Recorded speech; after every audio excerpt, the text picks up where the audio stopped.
জয় গুরু। ইষ্টপ্রাণ দাদা ও মায়েরা, আজ ইষ্ট প্রসঙ্গে এই একটি ঘটনা জেনে নেব। একবার সৎসঙ্গে যা ঘটল, তারপর শ্রী শ্রী ঠাকুরের যা হয়েছিল, এবার জেনে নেব বিস্তারিত। একবার দমদমের জৈনিক ভক্তের ইচ্ছা হয় যে তিনি জিলিপি ভোগ দিয়ে সৎসঙ্গ অধিবেশন দেবেন। তদ অনুযায়ী তিনি বিরাট আয়োজন করলেন।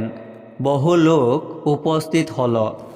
অধিবেশন হলো খুব জমজমাট। অনুষ্ঠানের ত্রুটি কিছু ছিল না।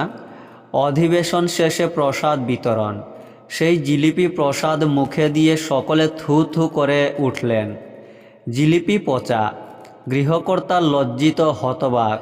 একজন তো বলেই ফেললেন, আজ ঠাকুরকে পচা জিলিপি খাওয়ালেন দাদা। বলার আর কি আছে, যা ঘটার তা তো ঘটেই গেছে। না, ঘটনাটি শুধু দমদমের ওই বাড়িটিতেই সীমাবদ্ধ থাকেনি। ভক্তের আকুলতা স্পর্শ করেছিল ভগবানকেও। যেদিন ওই দাদা অধিবেশনের আয়োজন করেছিলেন, সেদিন রাতে দেওঘরে শ্রী শ্রী ঠাকুরের পেট খারাপ করে, কয়েকবার পায়খানা হয়। রহস্য ছলে তিনি এক সময় বলে ফেললেন, কে কোথায় হয়তো পচা খাবার দিয়ে ভোগ দিয়েছে।